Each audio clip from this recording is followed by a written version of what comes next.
mechanical iceberg. Physics of possibility. Quantum mechanics allows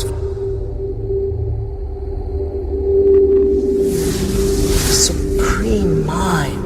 The brain is capable of millions of neural nets. Biochemical An emotional response. molecules of Great emotion. The brain does not know the difference between what it sees in its environment and what it remembers. We are running the holodeck.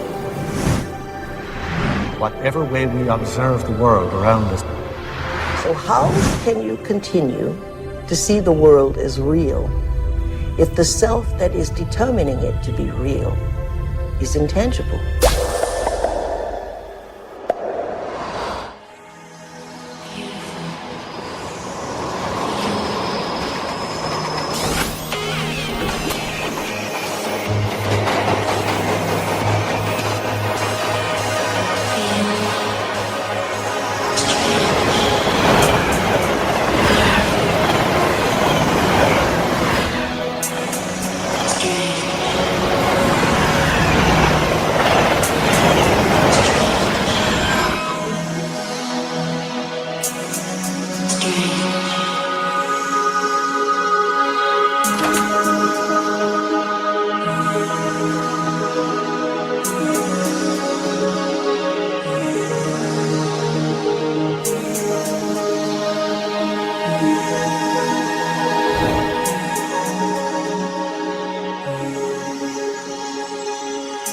Are all realities existing simultaneously?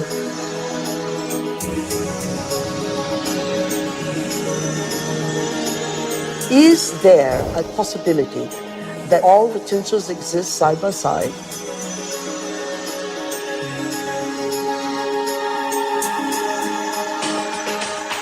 Have you ever seen yourself through the eyes of someone else that you have become?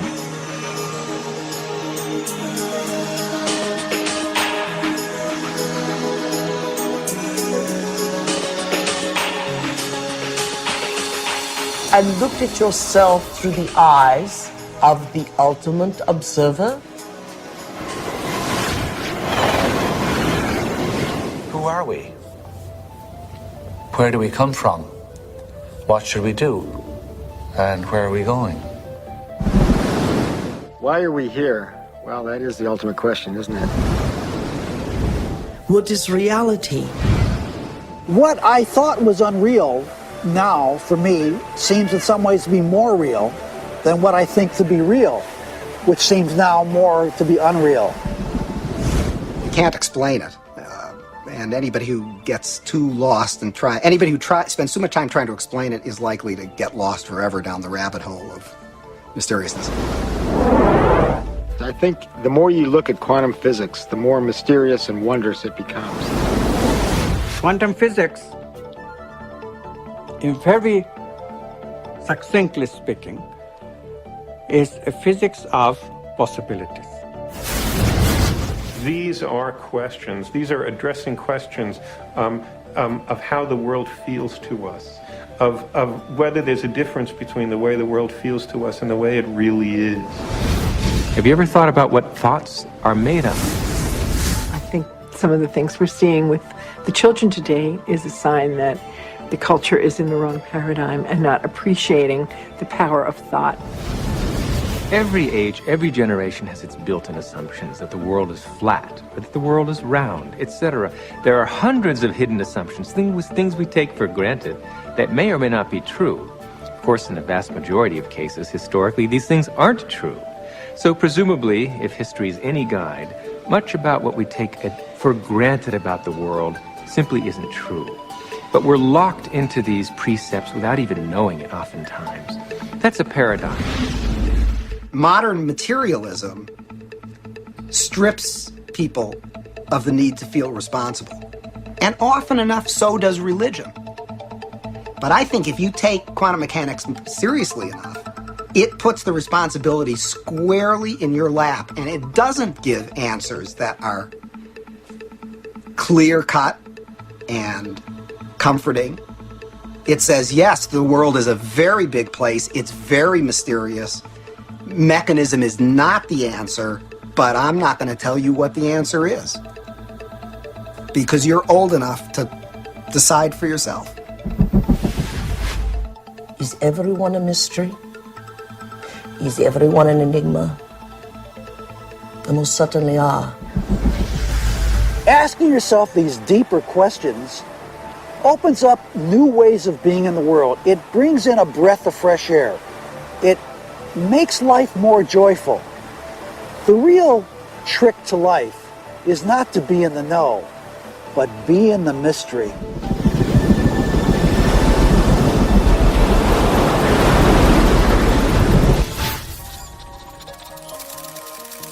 It's time to get wise.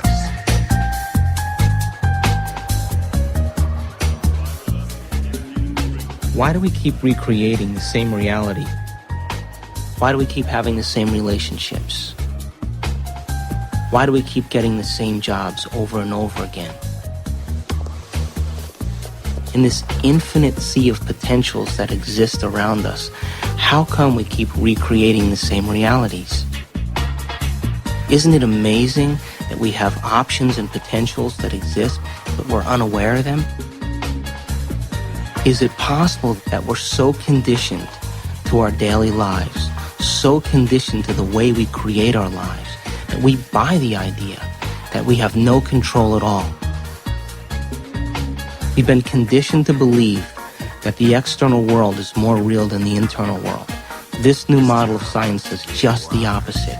It says what's happening within us will create what's happening outside of us. There's a physical reality that is absolutely rock solid, and yet it only, if you want to put it this way, it only comes into existence when it bumps up against some other piece of physical reality. That other piece may be us, and of course we're partial to those moments. But it doesn't have to be either. It could be just some incidental rock comes flying along and interacts with this fuzzy mass of stuff, and sure enough, it provokes it into a particular state of existence. And there were philosophers in the past that said, look, if I kick a rock and I hurt my toe, that's real. I feel that, it feels real, it's vivid, and that means that it's reality. But it's still an experience, and it's still this person's perception of it being real. Scientific experiments have shown that if we take a person and hook their brains up to certain PET scans or computer technology and ask them to look at a certain object, and they watch certain areas of the brain light up, and then they've asked them to close their eyes and now imagine that same object. And when they imagine that same object, it produced the same areas of the brain to light up as if they were actually visually looking at it. So it caused scientists to back up and ask this question. So who sees then? Does the brain see? Or do the eyes see? And what is reality? Is reality what we're seeing with our brain? Or is reality what we're seeing with our eyes? And the truth is that the brain does not know the difference between what it sees in its environment and what it remembers, because the same specific neural nets are then firing. So then it asks the question, what is reality?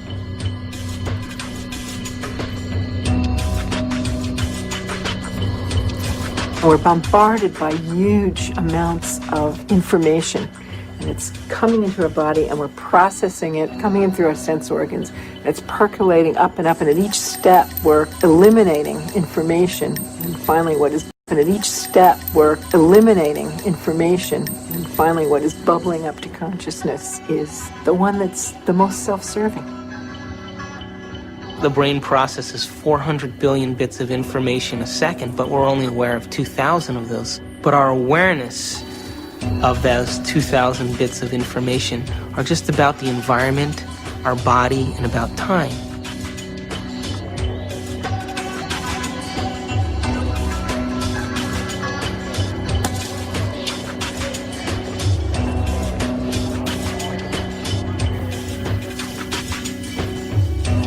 We're living in a world where all we see is the tip of the iceberg.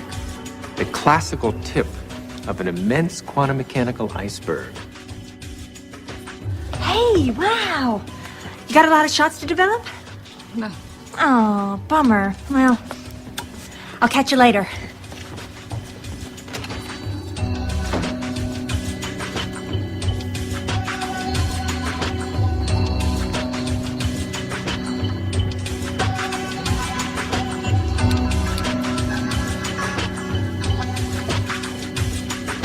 If the brain is processing 400 billion bits of information, and then our awareness is only on 2,000, that means reality is happening in the brain all the time. It's receiving that information, and yet we haven't integrated it.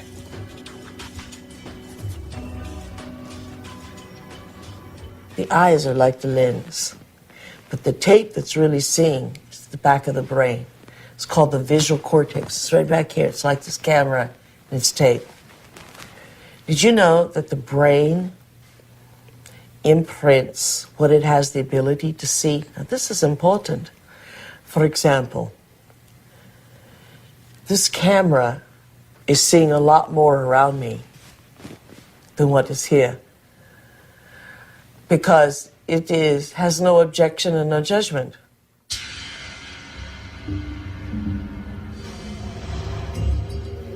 The only movie that's playing in the brain is what we have the ability to see. So is it possible our eyes, our cameras see more than what our brain has the ability to consciously project?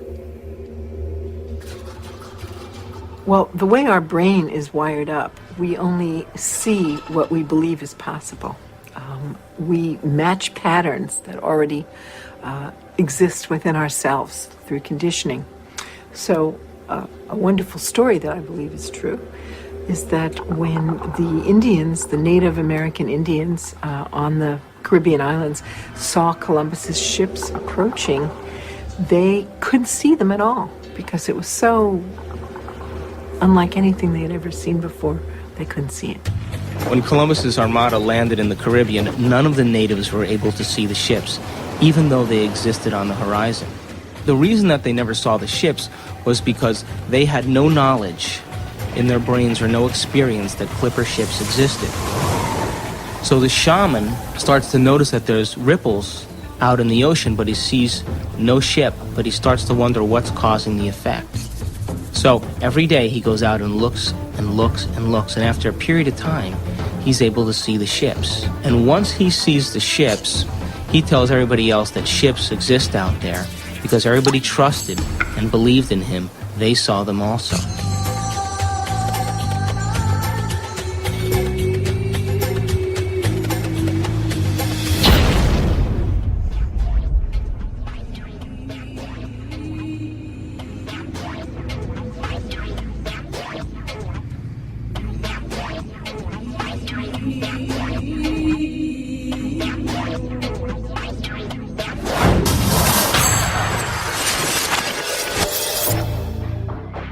We create reality. We're reality-producing machines. We create the effects of reality all the time. We always perceive something after reflection in the mirror of memory. As far as whether or not we're just living in a big holodeck or not, it's a question that we don't necessarily have a good answer to. I think this is a big philosophical problem that we have to deal with in terms of what science can say about our world, because we are always the observer in science. So we are still always constrained by what is ultimately coming into the human brain that allows us to see and perceive the things that we do. So it is conceivable that all of this really is just a great illusion that we have no way of really getting outside of to see what is really out there. Your brain doesn't know the difference between what's taking place out there and what's taking place in here. There is no out there, independent of what's going on in here.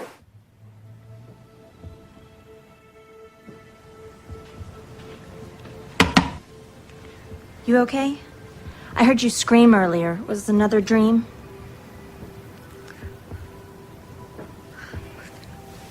You were an Indian, watching Columbus's ship materialize out of thin air. Wow. And this medicine man kept hitting you. Cool. Hey, maybe it was a past life or a parallel reality or a future life. Get weird. Or maybe that dream was trying to tell you the truth. I guess it just depends on what you think is real. Maybe you should try different anxiety pills. My pills are fine, okay? Thank you. I have to go get dressed. I hope you feel better, Amanda.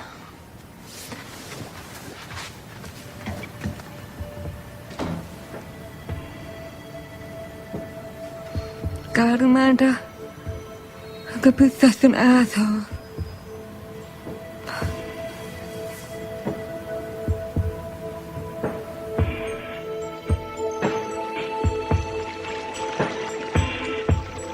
There actually are choices in the direction of how a life can go that are contingent upon small-level quantum effects not being washed out.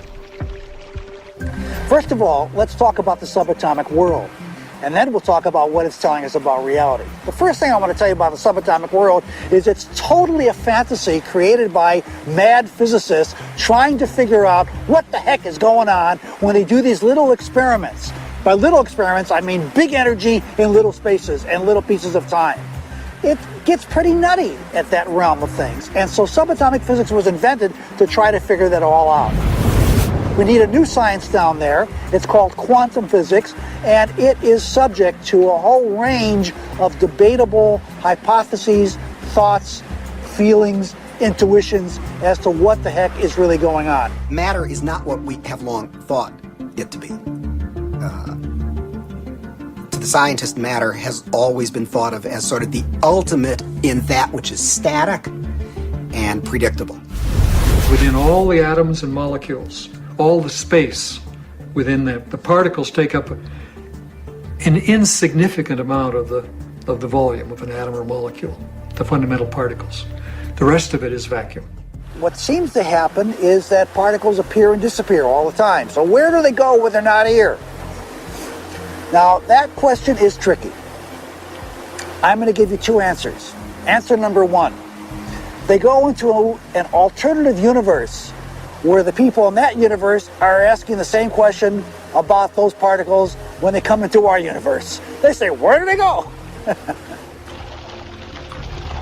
There's a great mystery called the mystery of the direction of time.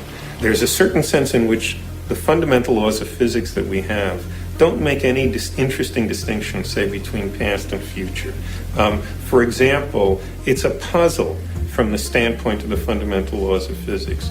Why we should be able to remember the past and not have the same kind of epistemic access to the future.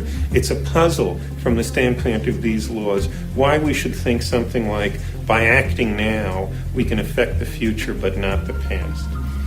These things, that we have a different kind of epistemic access to the past and the future, that we have a different kind of control by acting now over the future than we do over the past.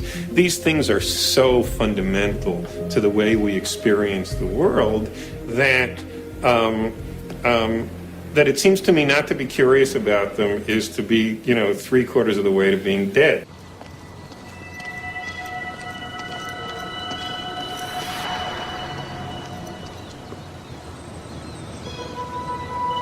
Want to shoot some hoops?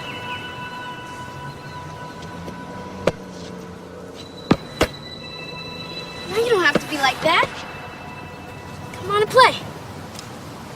Look, he likes you. Don't you have time for a little one-on-one?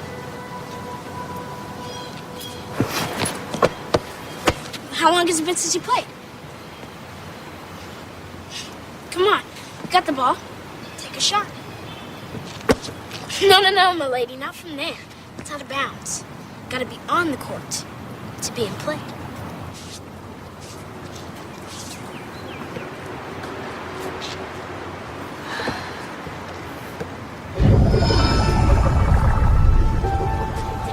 Welcome to Duke Reginald's court of unending possibilities.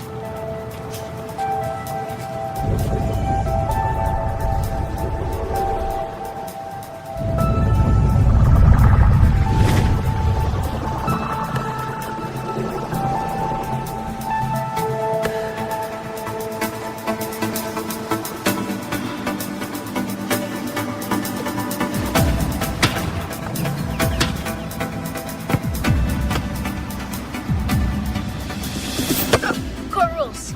Gotta sink the last one. They're hung. touched you. And it's not solid. This ball is mostly empty. In fact, the universe is mostly empty.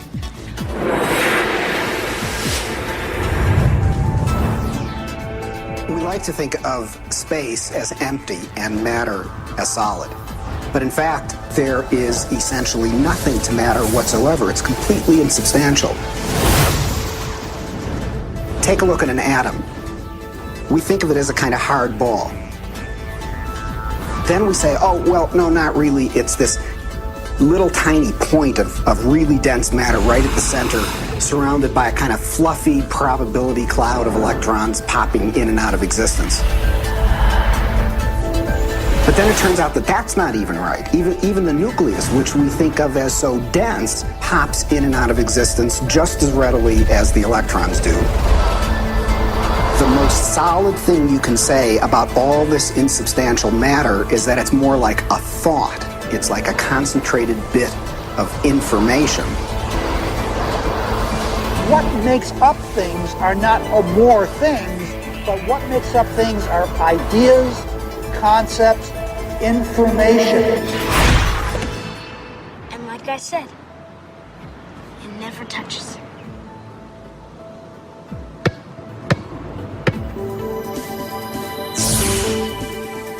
Those electrons build up a charge and push the other electrons away before they touch. So nobody touches nothing. Come on, put your stuff down. Nobody's gonna take it. Like I said, this is my court. It's no problem.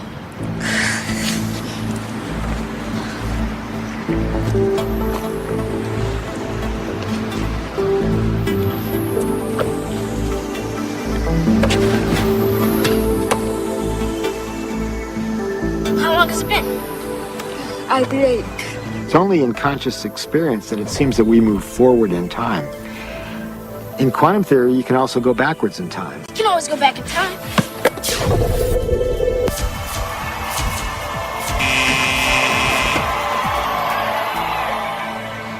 What's the matter? Remember, it's empty. How do you know this shit? I read Dr. Quantum comics. Everybody thinks it's just kid stuff, but I know it's real. That's how I do my magic on the court. Yeah, I always choose the Wonder Boy first. He's got the weirding one. Well, Dr. Quantum says everybody's got it. Everybody's doing it constantly. Each and every time you look. When you ain't looking, it's like a wave. When you are looking, it's like a particle. When you are not looking, there are waves of possibility. When you are looking, then there are particles of experience. A particle, which we think of as a solid thing, really exists in a so-called superposition, a spread out wave of possible locations. And it's in all of those at once. The instant you check on it, it snaps into just one of those possible positions. Quantum superposition implies that a particle can be in two or more places or states simultaneously. And this is a very bizarre concept and one of the hallmarks of the quantum world. Superheroes use superposition, with the world being potential strips of reality. Until we choose. Heroes choose what they want. Being in many places at once, experiencing many possibilities all at once, and then collapsing on the one. The question is, how far down the rabbit hole do you want to go?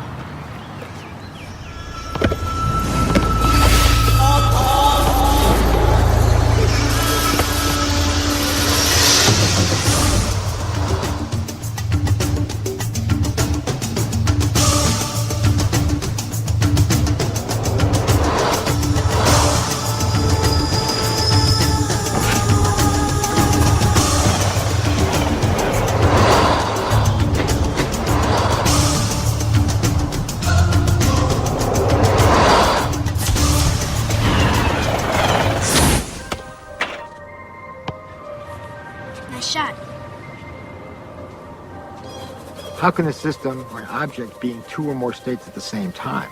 It's very easy. Instead of thinking of things as things, we all have a habit of thinking that everything around us is already a thing, existing without my input, without my choice. You have to banish that kind of thinking. Instead, you really have to recognize that even the material world around us, the chairs, the tables, the rooms, the carpet, camera included, all of these are nothing but possible movements of consciousness. And I'm choosing moment to moment out of those movements to bring my actual experience into manifestation. This is the only radical thinking that you need to do. But it is so radical, it's so difficult, because our tendency is that the world is already out there, independent of my experience. It is not. Quantum physics has been so clear about it. Heisenberg himself, co-discoverer of quantum physics, said atoms are not things. They are only tendencies. So instead of thinking of things, you have to think of possibilities. They're all possibilities of consciousness.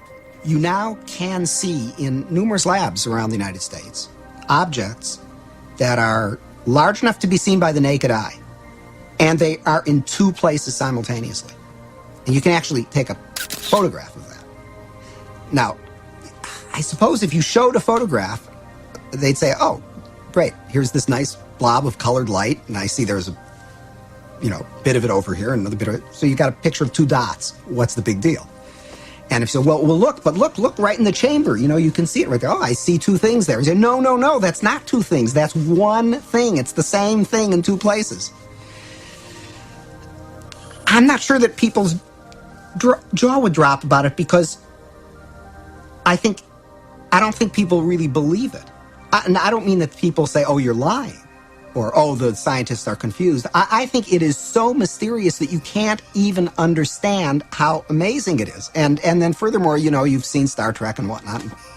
Beam me up, Scotty. So it all seems sort of, oh, well, what does that really mean? But you've got to really stop and think about what that means, that it's the same object and it's in two places at once. And people tinker in the lab and they get angry about things and they have lunch and they go home and they lead their lives just as though nothing utterly astounding is happening, because, of course, that's how you have to go about it. And yet there is this completely amazing magic sitting right in front of your eyes.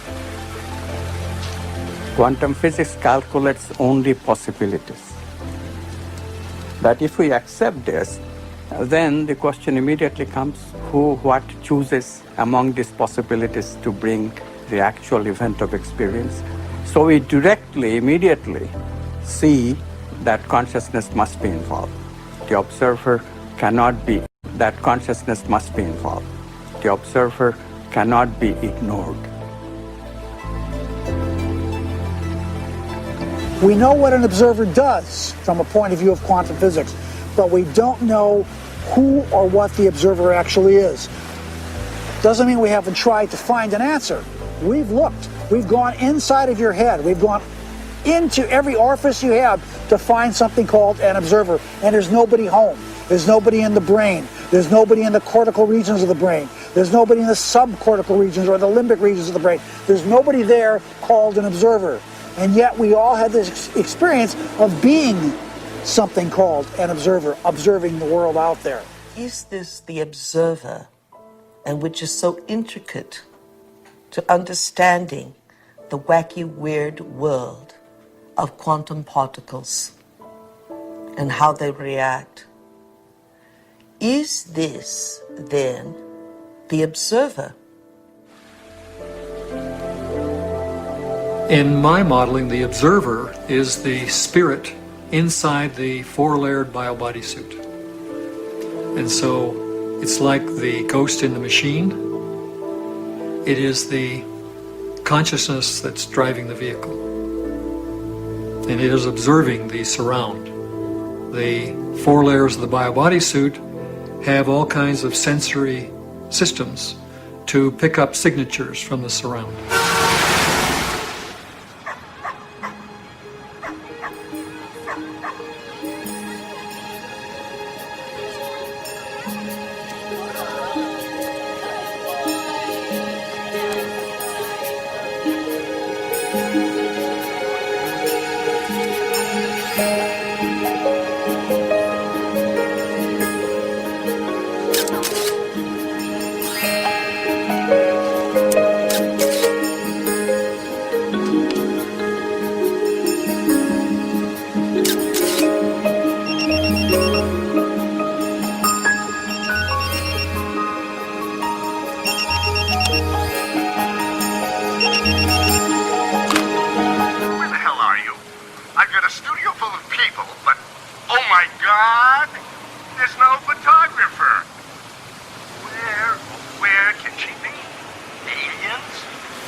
Washington, D.C., the so-called murder capital of the world, there was a big experiment in the summer of 1993 where 4,000 volunteers came from 100 countries to collectively meditate for long periods of time throughout the day. It was predicted in advance that with such a sized group, you would have a 25% drop in violent crime, as defined by the FBI, in Washington that summer. Well, the chief of police went on television saying that, look, it's going to take 2 feet of snow to reduce crime by 25% in Washington, D.C. this summer. But by the end, the police department became a collaborator and author of this study because the results, in fact, showed a 25% drop in violent crime in Washington, D.C., which we could predict on the basis of 48 previous studies that had already been done on a smaller scale. This leads naturally to wonder, are people affecting the world of reality that they see? You betcha they are. Every single one of us affects the reality that we see, even if we try to hide from that and play victim. We all are doing it. Just tell me where you are. Good. But hurry, will you please, because these models are giving me a headache. 10 minutes!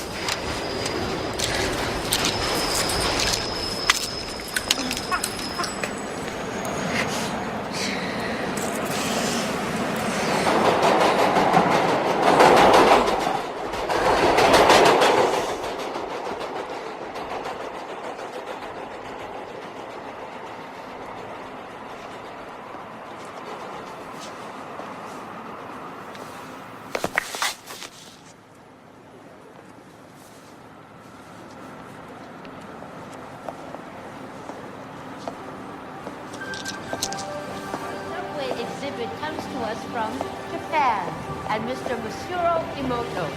Mr. Emoto became terribly interested in the molecular structure of water and what affects it. Now, water is the most receptive of the four elements. Mr. Emoto thought perhaps it would respond to non-physical events. So he set up a series of studies, applied mental stimuli, and photographed it with a dark field microscope. This first picture is a picture of water from the Fujiwara Dam.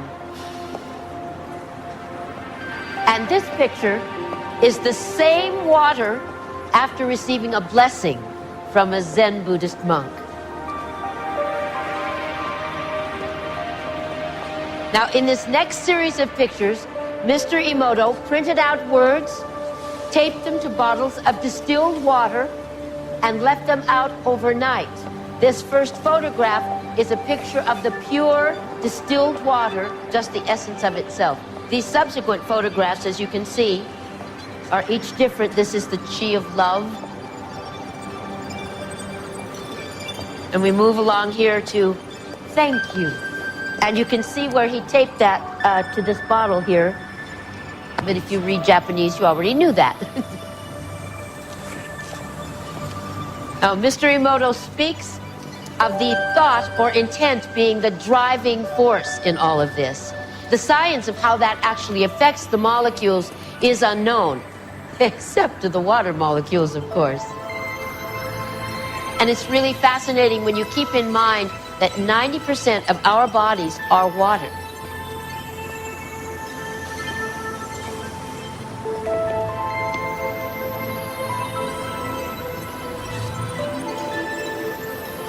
Makes you wonder, doesn't it? If thoughts can do that to water, imagine what our thoughts can do to us.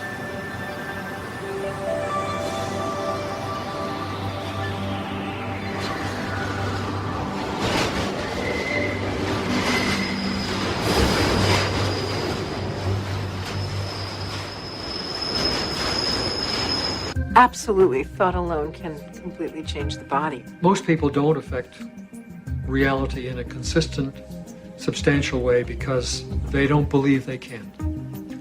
They write an intention and then they erase it because they think that's silly. I mean, I can't do that. And then they write it again and then they erase it. So time average, it's a very small effect. And it really comes down to the fact that they believe they can't do it. If you accept with every rudiment of your being that you will walk on water Will it happen? Yes, it will. But you know, it's like positive thinking. It's a wonderful idea, positive thinking. But what it usually means is that I have a little smear of positive thinking covering a whole mass of negative thinking. So thinking positive is not really thinking positive. It's just disguising the negative thinking that we have. When we think of things, then we make the reality more concrete than it is. And that's where we become stuck. We become stuck in the sameness of reality. Because if reality is concrete, obviously I'm insignificant. I cannot really change it. But if reality is my possibility of consciousness itself, then immediately comes the question of how can I change it? How can I make it better? How can I make it happier? You see how we are extending the image of ourselves? In the old thinking, I cannot change anything because I don't have any role at all in reality. Reality is already there. It's material objects moving in their own way from deterministic laws. And mathematics determines what they will do in a given situation. I, the experiencer, have no role at all. In the new view, yes, mathematics can give us something. It gives us the possibilities that all these movements can assume, but it cannot give us the actual experience that I'll be having in my consciousness. I choose that experience. And therefore, literally, I create my own reality. But it cannot give us the actual experience that I'll be having in my consciousness. I choose that experience. And therefore, literally, I create my own reality. It may sound like a tremendous bombastic claim by some new agey without any understanding of physics whatsoever, but really quantum physics is telling us that.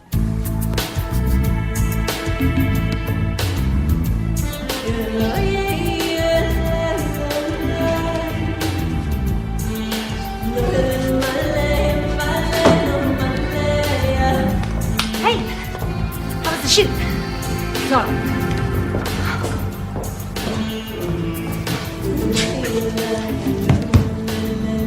Your boss called. He's worried about you.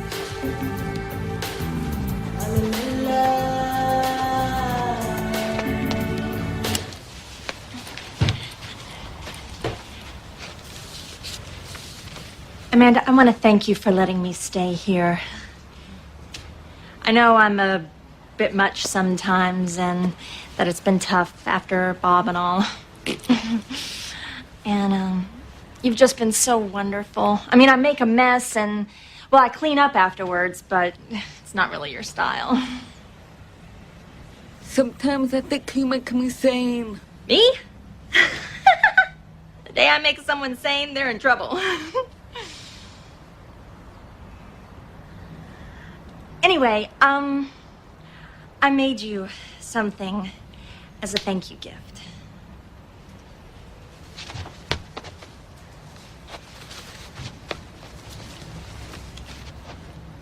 Open it.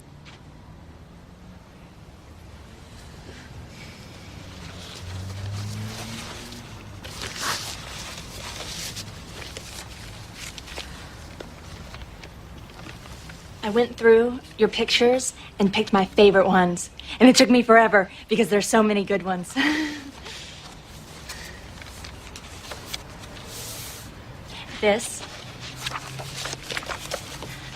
That's for all the wonderful photos you will be taking.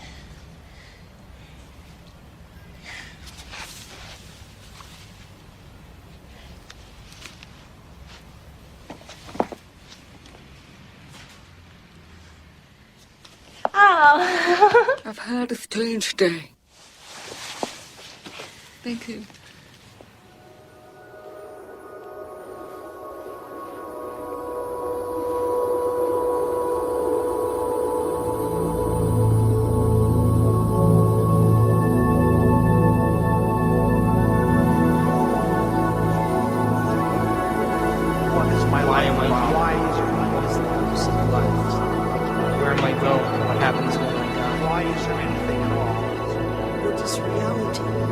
It makes you wonder, doesn't it? If thoughts can do that to water, Imagine what our thoughts can do to us.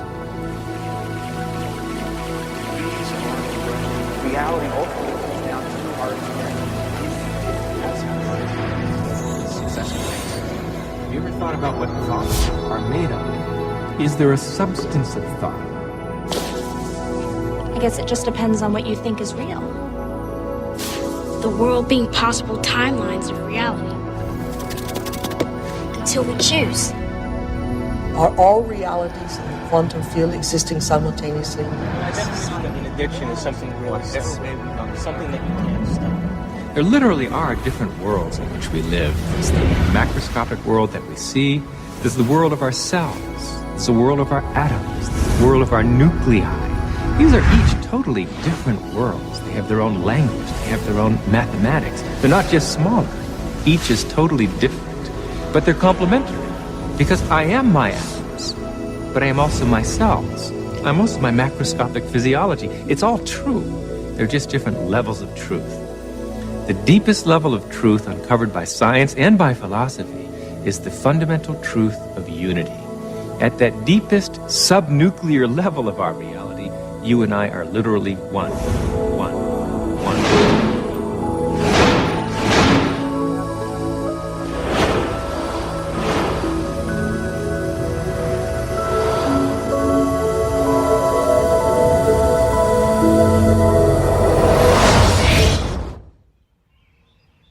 I wake up in the morning and I consciously create my day the way I want it to happen. Now, sometimes, because my mind is examining all the things that I need to get done, it takes me a little bit to settle down and get to the point of where I'm actually intentionally creating my day. But here's the thing, when I create my day, and out of nowhere, little things happen that are so unexplainable, I know that they are the process or the result of my creation. And the more I do that, the more I build a neural net in my brain that I accept that that's possible. It gives me the power and the incentive to do it the next day. In addiction, we have a supreme, beautiful opportunity to decipher the difference between our intangibility of our nobleness of character and the day-to-day business of how that character is revealed in a three-dimensional world through our bodies.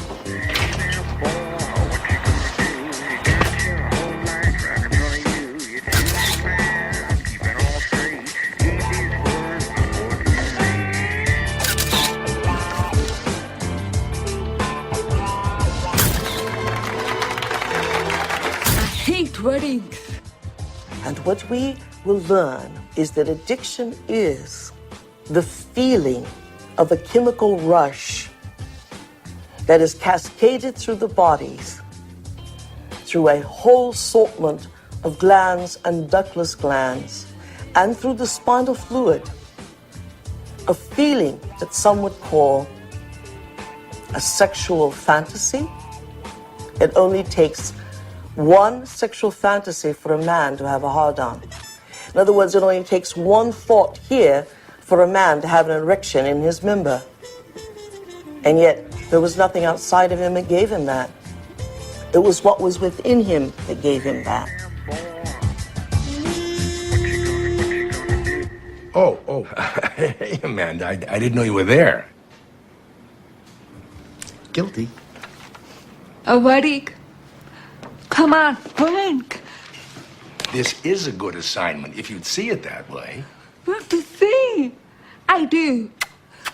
They did. Oh, God, Amanda. I mean, you live in your past. I mean, everything with you is about what happened. You hate churches. You hate weddings. You hate guys. Now, I want you to go scope it out. Don't need to. I got mine there. I know. I took the pictures, remember? You got too many memories clouding your vision. Oh, Amanda, you know you're the best technical photographer I have. And I want to have some great pictures. You know what? You need a good Polish wedding. And watch out for those good Catholic boys, huh? You need the priest. Come on, get out of here. Bye. When I was younger, I had lots of ideas about what God was. And now I realize I'm not conscious enough to truly understand what that concept means. That I am at one with the great being that made me and brought me here and that formed the galaxies and the universes, etc. How did that get taken out of religion? It was not hard.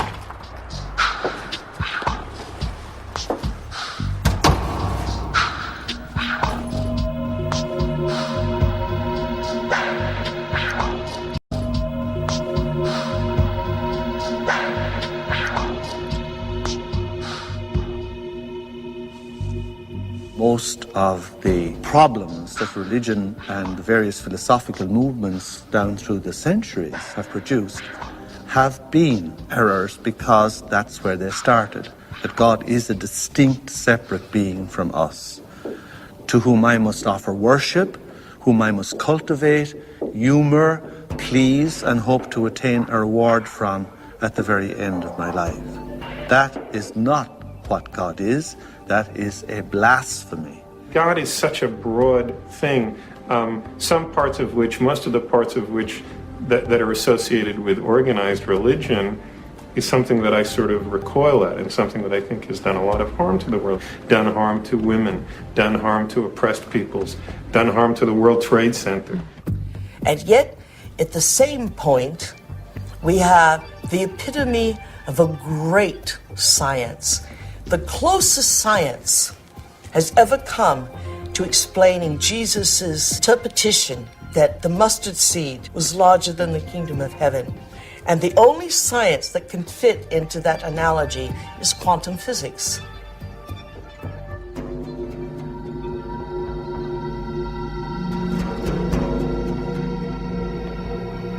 Now, we have great technology, from anti-gravity magnets and magnetic fields of zero-point energy. We have all that, and we still have this ugly, superstitious, backwater concept of God.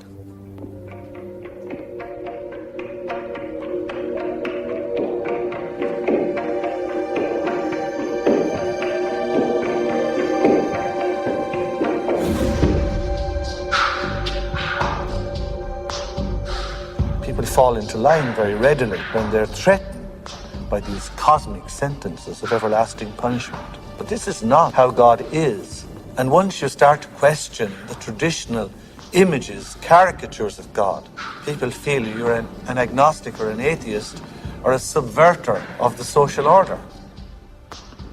God must be greater than the greatest of human weaknesses, and indeed, the greatness of human skill, that God must even transcend, are most remarkable to emulate nature in its absolute splendor. How can any man or woman sin against such a greatness of mind? How can any one little carbon unit on Earth, in the backwaters of, indeed, the Milky Way, the boondocks, betray God Almighty? That is impossible. The height of arrogance is the height of control of those who create God in their own image.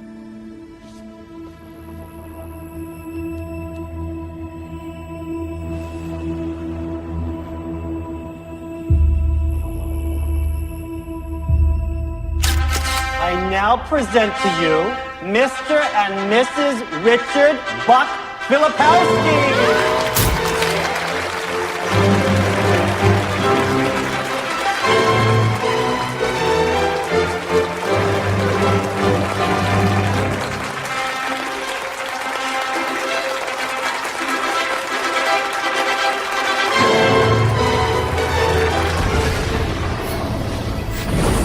Brain, when it fires its thoughts, is likened unto the landscape of a thundercloud.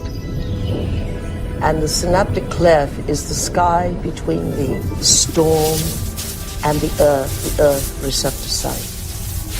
And you see this foreboding dark clouds boiling in the sky. And you see electrical impulses moving through it, veins of electric light, and then you see it hit the ground. Rain looks like a thunderstorm when it is presenting a coherent thought. So no one has ever seen the thought. What they do see in neurophysics is that they see a storm raging around different quadrants of the brain. Those are areas that are mapped in the body and what the person must be responding to. A holographic image. Rage, murder, hate, compassion, love. The brain does not know the difference between what it sees in its environment and what it remembers, because the same specific neural nets are then firing. The brain is made up of tiny nerve cells called neurons. These neurons have tiny branches that reach out and connect to other neurons to form a neural net. Each place where they connect is integrated into a thought or a memory. Now, the brain builds up all its concepts by the law of associative memory. For example, ideas, thoughts, and feelings are all constructed and interconnected in this neural net, and all have a possible relationship with one another. The concept and the feeling of love, for instance, is stored in this vast neural net. But we build the concept of love from many other different ideas. Some people have love connected to disappointment. When they think about love, they experience the memory of pain, sorrow, anger, and even rage. Rage may be linked to hurt, which may be linked to a specific person, which then is connected back to love. We build up models of how we see the world outside of us. And the more information that we have, the more we refine our model one way or another. And what we ultimately do is tell ourselves a story about what the outside world is. Any information that we process, any information that we take in from the environment is always colored by the experiences that we've had and an emotional response that we're having to what we're bringing in. Who is in the driver's seat when we control our emotions or we respond to our emotions? We know physiologically that nerve cells that fire together wire together. If you practice something over and over again, those nerve cells have a long-term relationship. If you get angry on a daily basis, if you get frustrated on a daily basis, if you suffer on a daily basis, if you give reasons for the victimization in your life, you're rewiring and reintegrating that neural net on a daily basis, and that neural net now has a long-term relationship with all those other nerve cells called an identity. We also know that nerve cells that don't fire together no longer wire together. They lose their long-term relationship because every time we interrupt the thought process that produces a chemical response in the body, every time we interrupt it, those nerve cells that are connected to each other start breaking the long-term relationship. When we start interrupting and observing, not by stimulus and response and that automatic reaction, but by observing the effects it takes, then we are no longer the body, mind, conscious, emotional person that's responding to its environment as if it is automatic.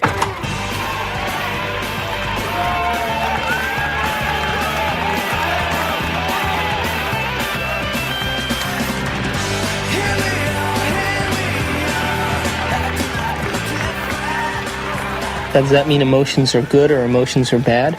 No, emotions are designed so that it reinforces chemically something into long-term memory. That's why we have them.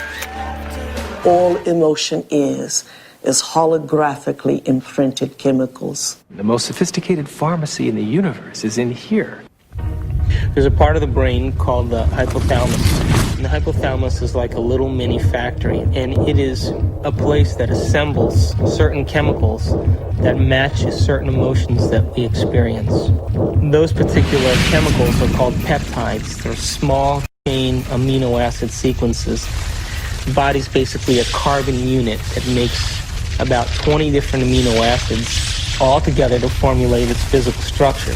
The body is a protein-producing machine. In the hypothalamus, we take small chain proteins called peptides, and we assemble them into certain neuropeptides or neurohormones that match the emotional states that we experience on a daily basis. So there's chemicals for anger, and there's chemicals for sadness, and there's chemicals for victimization, there's chemicals for lust. There's a chemical that matches every emotional state that we experience. And the moment that we experience that emotional state in our body or in our brain, that hypothalamus will immediately assemble the peptide that then releases it through the pituitary into the bloodstream. The moment it makes it into the bloodstream, it finds its way to different centers or different parts of the body. Now, every single cell in the body has these receptors on the outside. And one cell can have thousands of receptors studding its surface, kind of opening up to the outside world. And when a peptide docks on a cell, it literally, like a key going into a lock, sits on the receptor surface and attaches to it and kind of moves the receptor, and kind of like a doorbell buzzing, sends a signal into the cell. It's party time!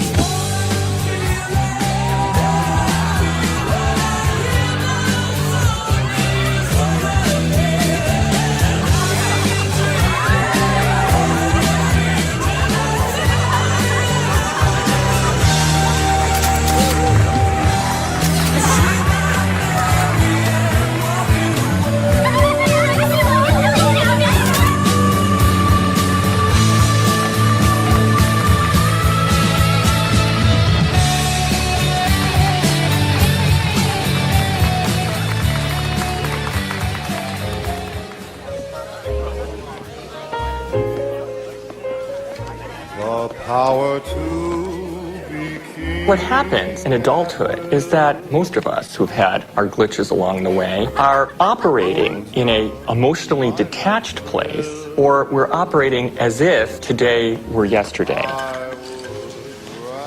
What is it? Mixed.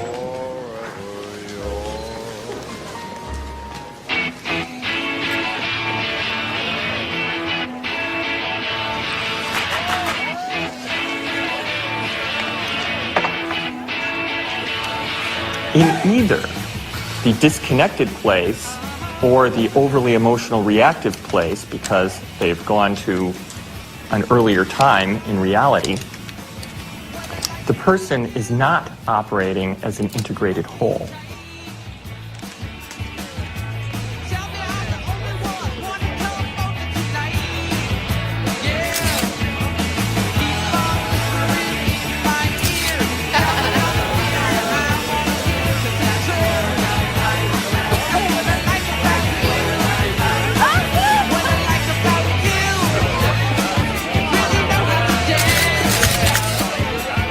Along the outside of the cell are these billions of receptor sites that are really just receivers of incoming information. A receptor that has a peptide sitting in it changes the cell in many ways. It sets off a whole cascade of biochemical events, some of which wind up with changes in the actual nucleus of the cell.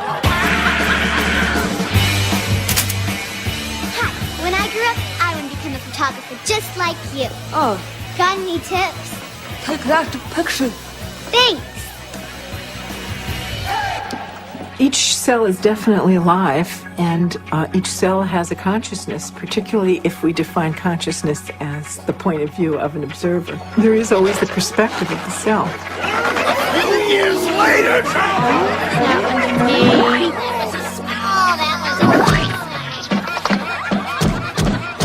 In fact, the cell is the smallest unit of consciousness in the body. I'm hungry!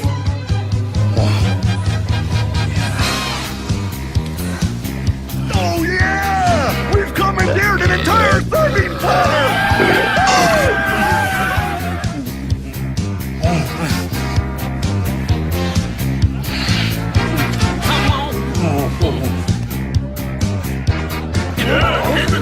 Keep it coming! Yeah!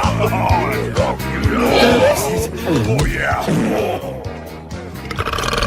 Well, my definition of an addiction is something really simple. something that you can't stop. Oh, make me suffer, please. You wanna hurt? We bring to ourselves situations that will fulfill the biochemical craving of the cells of our body by creating situations that meet our chemical needs. It always happens to me. Every day. An addict will always need a little bit more in order to get a rush or a high of what they're looking for chemically. Don't tell me to calm down. You're always bossing me around. So my definition really means that if you can't control your emotional state, you must be addicted to it. I knew this was gonna happen. That's not what we agreed upon. You're not going to screw me. Read the contract, You dear. won't do anything about it, so I No, will. ma'am. Don't dip your half-eaten shrimp back into the cocktail sauce. Screw you and your health codes. I am the bride's sister. I'll stick my ass in the cocktail sauce if I damn well please. Come on. I want you to get out there and serve and make sure everybody has a full glass. Fun. Listen, you won't do anything about it, so... Talk just like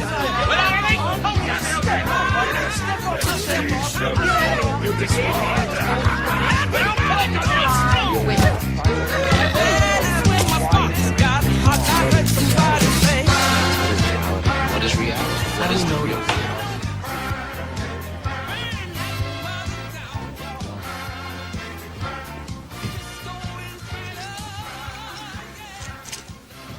So how can anyone really say they're in love with a specific person, for example? They're only in love with the anticipation of the emotions they're addicted to. Because the same person could fall out of favor the next week by not complying. My goodness, doesn't that change the landscape of our emotional outlook on personal needs and identities?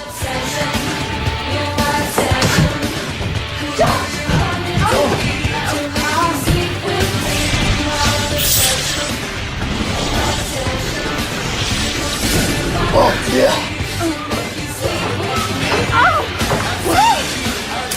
Come here.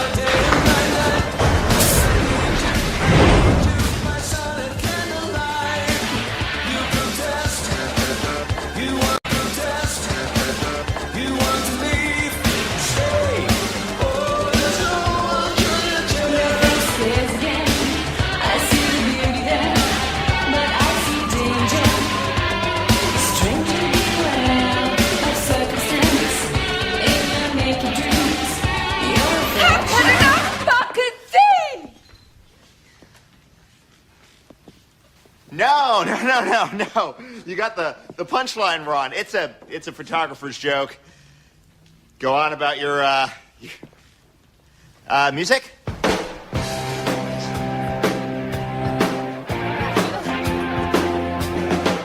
Are you okay? Right, I'm done. That couldn't fucking some good. When? Now. I was with the groom. Hey, I could read it. I'm sorry. I was with the groom just now. Yeah, he loves Paulette. Where?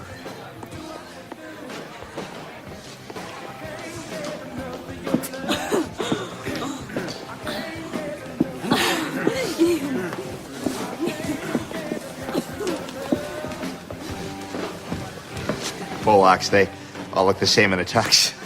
You're not Polish. Hi. Thanks. Here. This will help.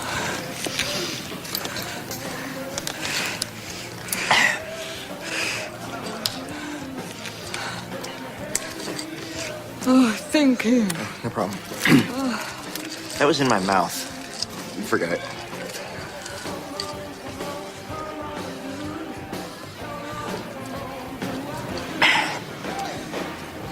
So, what's your name? Elliot. Hi. Yeah. It's I'm Amanda. Hey, Amanda. I should have asked you what your name.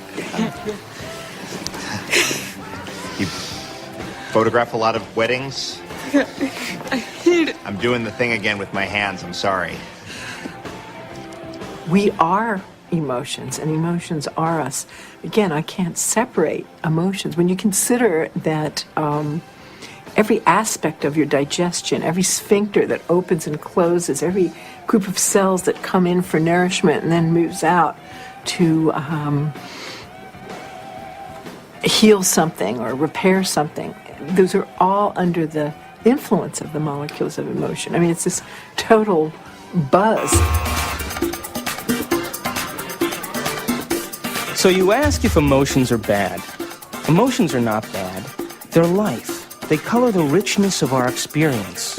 It's our addiction that's the problem. The thing that most people don't realize is that when they understand that they are addicted to emotions... Another drink? It's not just psychological. It's biochemical. Think about this. Heroin uses the same receptor mechanisms on the cells that our emotional chemicals use. It's easy to see then that if we can be addicted to heroin, then we can be addicted to any neuropeptide, any emotion. To the groom! To the groom. Woo!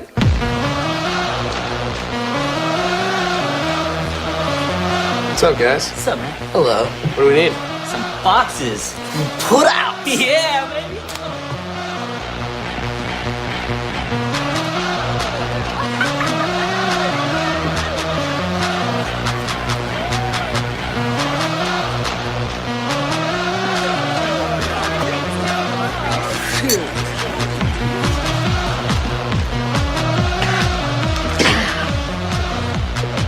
So. The relevant search command that's going on is related to finding a certain emotional state. I mean, we can't even direct our eyes without having an emotional aspect to it.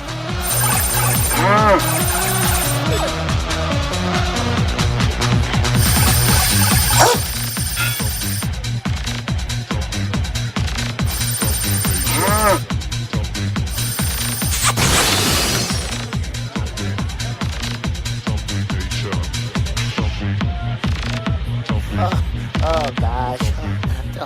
She wouldn't fall for me, Oh, mama! Woo! What the hell are you waiting for? Come on, you little pussies! Jeez, I can't believe you guys! What are you? Ooh, come on, just get the hell out of the way! Hi there, honey! Come on, baby, you know you want it. Oh, don't give me that look.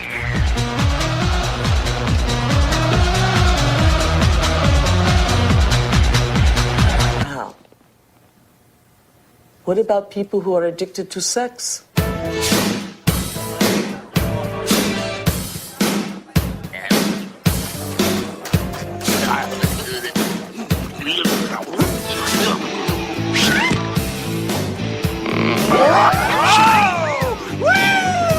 Hello there, big boy. Is there a rocket in your pocket, or are you just happy to see me?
I want to hear some. Don't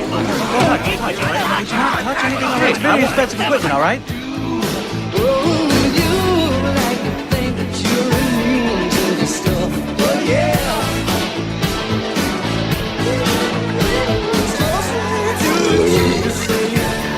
Some polka music, okay? These people want to hear some polka music. I know we're going to play some. You can't have a Polish wedding without polka music!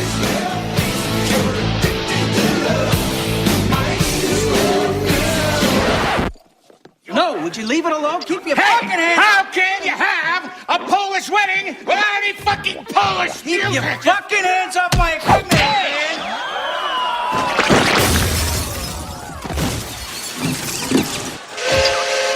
Like I said before, it ain't a Polish wedding without a polka!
Our mind literally creates our body.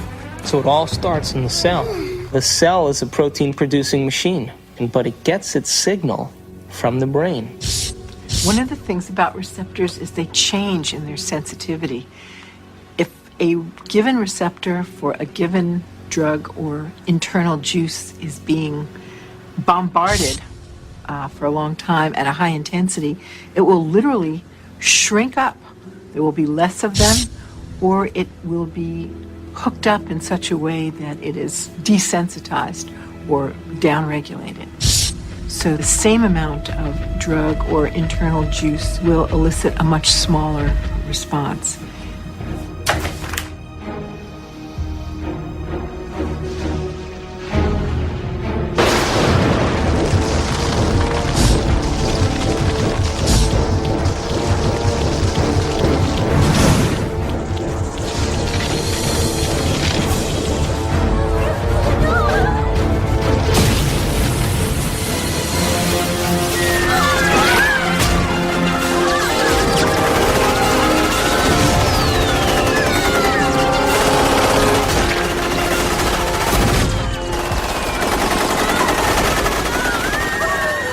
if we're bombarding the cell with the same attitude and the same chemistry over and over again on a daily basis, when that cell finally decides to divide, when it produces a sister cell or a daughter cell, that next cell will have more receptor sites for those particular emotional neuropeptides and less receptor sites for vitamins, minerals, nutrients, fluid exchange, or even the release of waste products or toxins.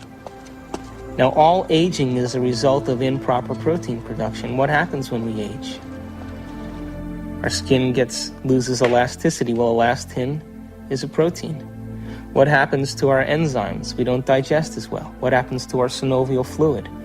Those are proteins. They become brittle and stiff. What happens to our bones? They become thin.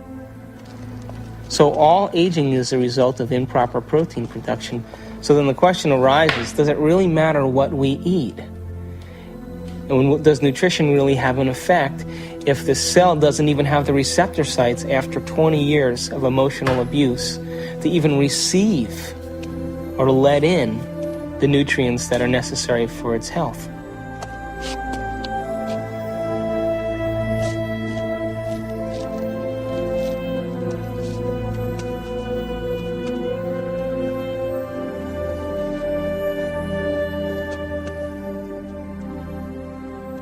Okay, guys, it's time for a course correction on our trajectory along the path of our adventure. And that course correction is the movement to a new paradigm, just an expansion of the old, just as the universe is larger than we thought it was in our modeling.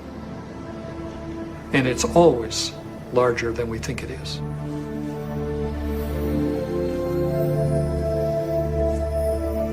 I hate you.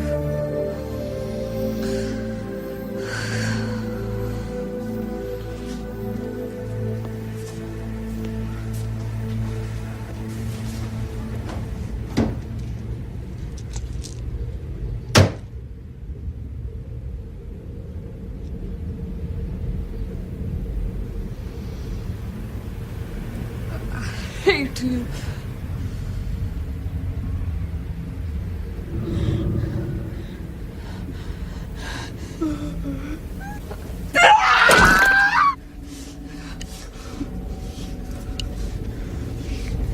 You idiot!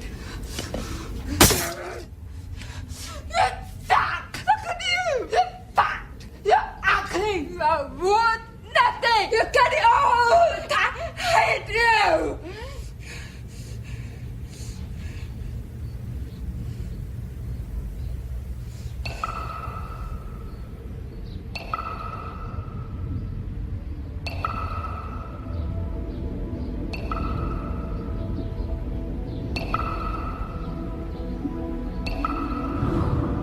It makes you wonder, doesn't it? If thoughts can do that to water, imagine what our thoughts can do to us.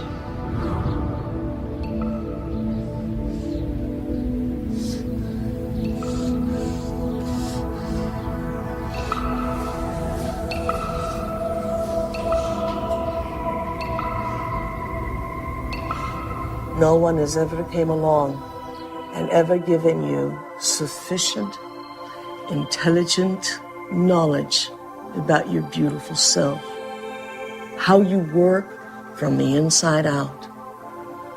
Why do you have addictions? Because you have nothing better. You have dreamt of nothing better because no one has ever taught you how to dream better.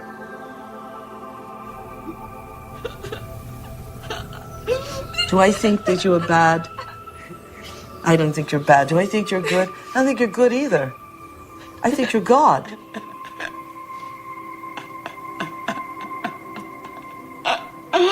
In general, the field of psychiatry really doesn't allow for enough freedom of action on people's part, meaning an awful lot of problems, not all of them to be sure, but an awful lot of problems that get labeled as psychological problems really amount to people making rotten choices. And they ought to be instructed to make different ones. Can I? Wow. Borrow some toothpaste?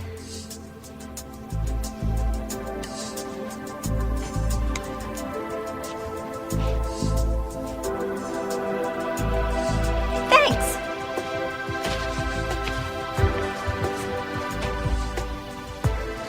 When I talk about we disappearing, I don't mean that we physically disappear.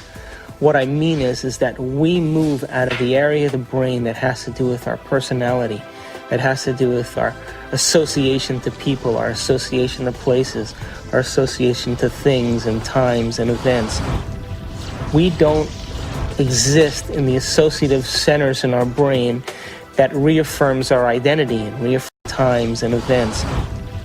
We don't exist in the associative centers in our brain that reaffirms our identity and reaffirms our personality. For the average person in the world who lives life and considers their life boring or uninspiring is because they've made no attempt to gain knowledge and information that will inspire them. They're so hypnotized by their environment through the media, through television, through people living and creating ideals that everybody struggles to become, that no one can actually become in terms of physical appearance and definitions of beauty and valor, that are all illusions, that most people surrender and live their life in mediocrity. And they may live that life, and the soul may never really, their desire may never really rise to the surface, so they may want to be something else. But if it does rise to the surface, and they ask themselves if there is something more, or why am I here? What is the purpose of life? Where am I going? What happens when I die? They start to ask those questions. They start to flirt and interact with the perception that they may be having a nervous breakdown. And in reality, what they're doing is that their old concepts of how they viewed their life in the world start to fall apart.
We're in completely new territory in our brain.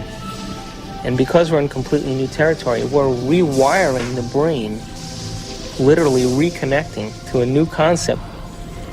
Then ultimately, it changes us from the inside out. If I change my mind, will I change my choices? If I change my choices, will my life change? Why can't I change? What am I addicted to? What will I lose that I'm chemically attached to? And what person, place, thing, time, or event that I'm chemically attached to that I don't want to lose because I may have to experience the chemical withdrawal from that? Hence the human drama.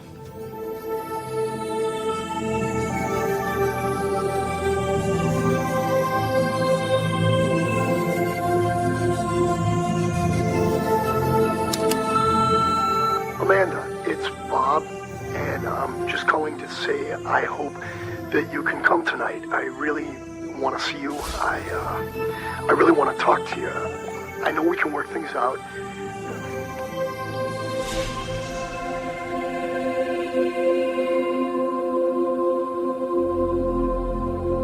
It's the only planet in the Milky Way that has habitation that is steeped in enormous subjugation of religion. You know why that is? It's because people have set up right and wrong. If I do this, I'm going to get punished by God. If I do the other thing, I'm going to get rewarded. This is a really poor description that tries to map out a path in life for us to follow, but with deplorable results, because there really is no such thing as good or bad. We're judging things far too superficially that way. Does that mean you're in favor of sin and licentiousness and depravity? No. It simply means that you need to improve your expression and understanding of what you're dealing with here. There are things that I do, and I know they'll evolve me. There are other things that will not evolve me. But it's not good or bad. And there's no God waiting to punish you because you did one or the other. There is no God condemning people. Everyone is God's. At the same time, God is the sort of placeholder name for those parts of our experience of the world which are somehow transcendent, somehow sublime. I have no idea what God is. And yet I have an experience that God is. There is something very real about this presence called God. Although I have no idea how to define God, to see God as a person or a thing, I can't seem to do it. It's kind of like asking a human being to explain what God is similar to asking a fish to explain the water in which the fish swims. God is a superposition of all the spirit from all things. You are a God in the making, and you have to walk this path. But someday, you have to love the abstract as much as you love the condition of addiction. The only way that I will ever be great to myself is not what I do to my body, but what I do to my mind.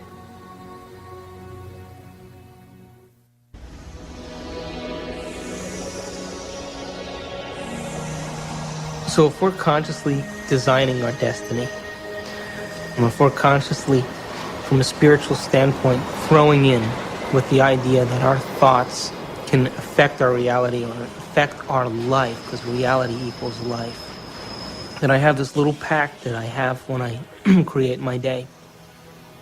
I say I'm taking this time to create my day, and I'm infecting the quantum field. Now, if is in fact the observers watching me the whole time that I'm doing this, and there is a spiritual aspect to myself, then show me a sign today that you paid attention to any one of these things that I created, and bring them in a way that I won't expect. So I'm as surprised at my ability to be able to experience these things and make it so that I have no doubt that it's come from you.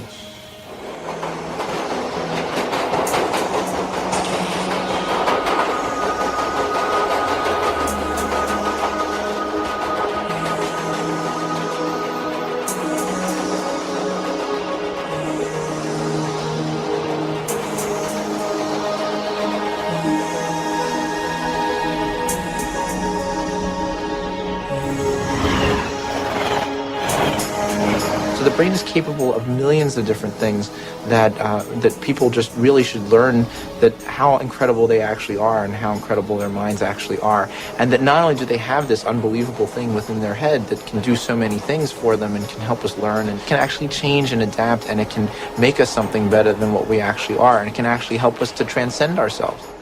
That there may be some way that it can actually take us to a higher level of our existence, where we can actually understand the world in a deeper way, where we can understand our relationship to things and people in a deeper way, and we can ultimately make more meaning for ourselves in our world. We can show that there's a spiritual part of our brain, but it's a part that we all can have access to, and it's something that we can all do.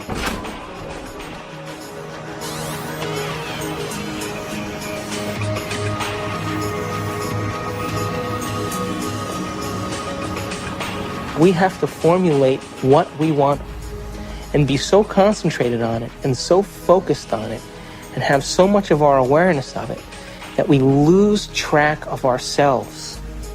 We lose track of time. We lose track of our identity.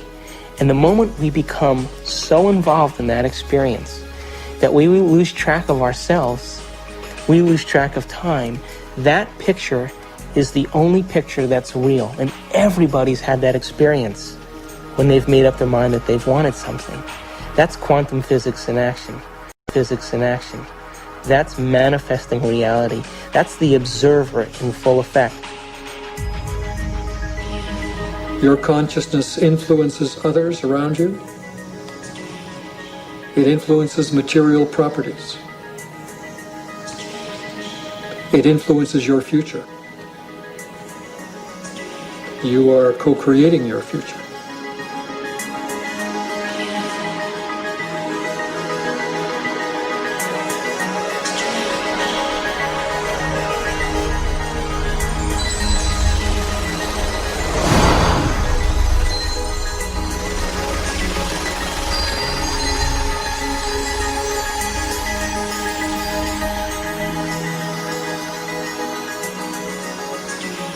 Show me a sign today that you paid attention to any one of these things that I created, and bring them in a way that I won't expect.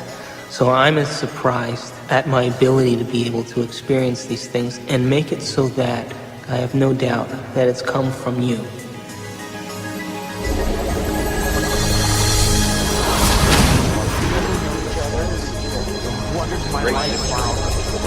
Consciousness is related to something fundamental.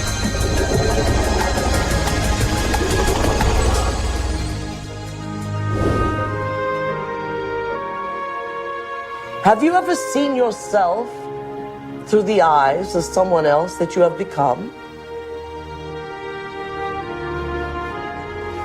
What an initiation.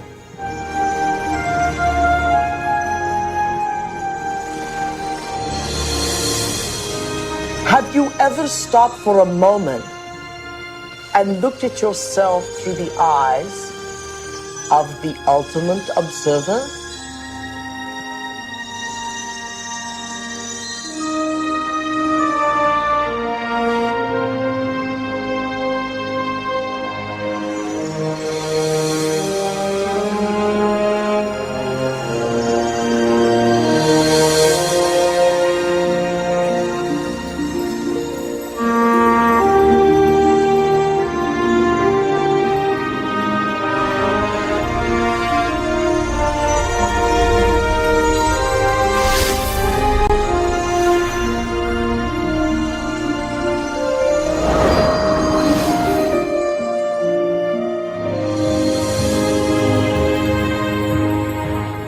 I am much more than I think I am. I can be much more even than that.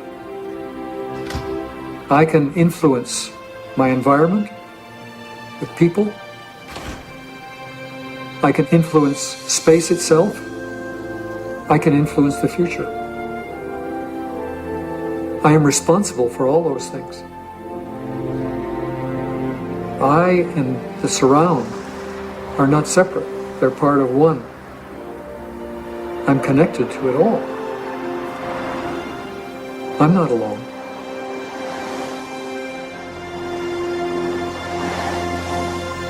Knowing that there's this interconnectedness of the universe, that we are all interconnected and that we are connected to the universe at its fundamental level, I think is as good an explanation for spirituality as there is. It is my belief that our purpose here is to develop our gifts of intentionality and learn how to be effective creators. We are here to be creators. We are here to infiltrate space with ideas and mansions of thought. We are here to make something of this life. To acknowledge the quantum self, to acknowledge the place where we really have choice, to acknowledge mind. When that shift our perspective takes place, we say that somebody has been enlightened.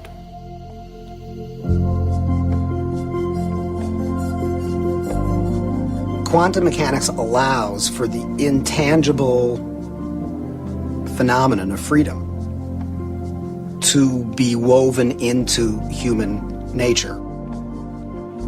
Quantum physics, very succinctly speaking, is a physics of possibilities. It opens fundamentally the question of whose possibilities and who chooses from these possibilities to give us the actual event of experience. The only answer that is satisfactory, both logically and meaningfully, is the answer that consciousness is the ground of all being.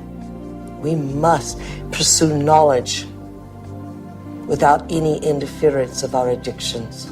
And if we can do that, we will manifest knowledge in reality, and our bodies will experience it in new ways, in new chemistry, in new holograms, new elsewheres of thought, beyond our wildest dreams. All of us one day will reach the level of the avatars that we have read about in history, the Buddhas and the Jesus. Welcome to the kingdom of heaven, without judgment, without hate, without testing, without anything. That we simply are has allowed this reality we call real, from the power of intangibility, to pull out of inertness action, chaos, and hold it into its form, and we call it matter.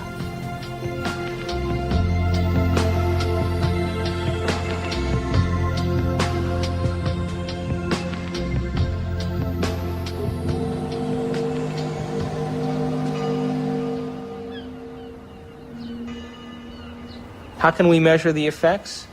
We get to live our life and see then if somewhere in our lives something's changed. And then if it has changed, we become the scientists to our life, which is the whole reason why we're here.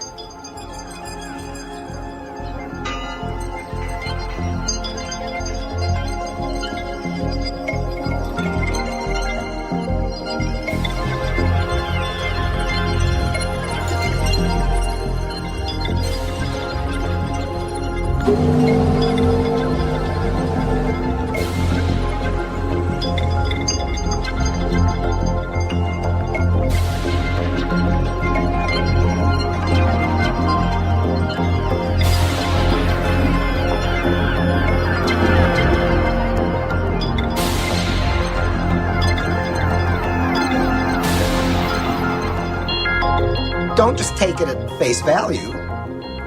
Test it out and see whether it's true.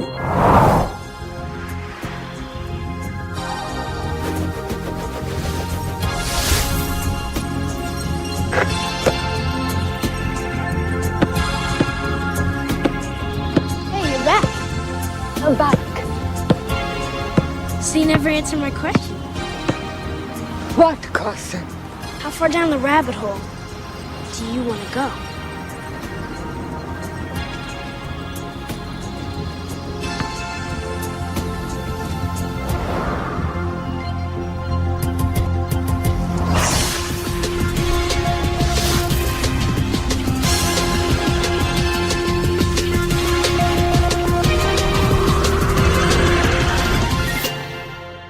Ponder that for a while.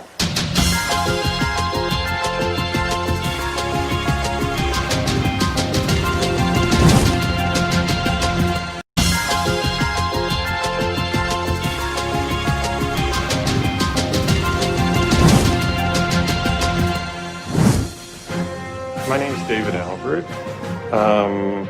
I got a PhD in theoretical physics. I studied biochemistry at Rutgers University, and then went to chiropractic college at Life University in Atlanta, Georgia. My postgraduate training is in anatomy and physiology, neurochemistry, neurophysiology, and genetics. I study quantum physics. I sometimes teach it. I've written a book on quantum physics and many books explicating the meaning of quantum physics. After my PhD from Harvard, I went to CERN, the European Laboratory for Particle Research, and then joined faculty at Stanford. And my work there has been the development of unified quantum field theories. I have about 100 publications in this area, but perhaps I'm best known for the discovery of supersymmetric flipped SU5 grand unified field theory.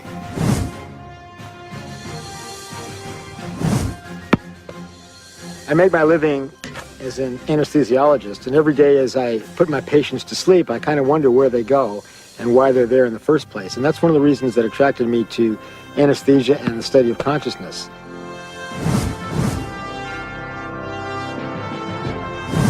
My name is Michal Ledwith, and for most of my life I was a professor of theology. I'm Dr. Daniel Monti. I'm a physician with specialty training in psychiatry and human behavior. I'm on the full-time faculty at the Jefferson Medical College. I actually got very interested in studying this whole topic of the brain and spirituality because it had to do with a lot of the questions that I was asking ever since I was a child about reality and how we understood truth and what was real. And as I grew up and as I realized that while spirituality was, in some senses, a very important part of trying to find those answers, science also was a very crucial part. And I was ultimately looking for some way of bringing those two forces together.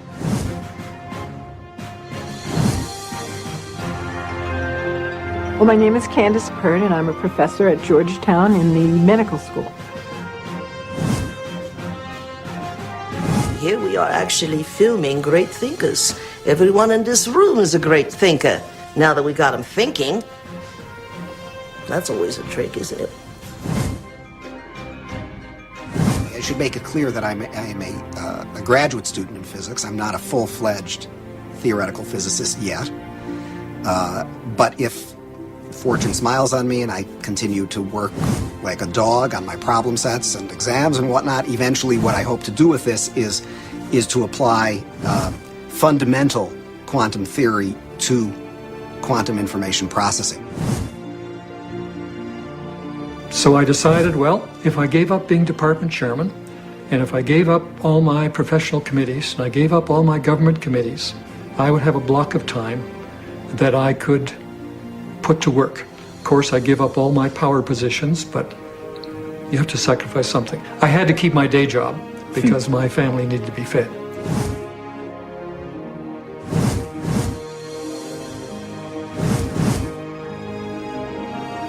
I presume that you're asking me how scientists can sound this wacko because I must be sounding wacko. It's really an interesting question. If you study science long enough, and seriously enough, and dig deeply enough, if you don't come out feeling wacko about it, you haven't understood a thing.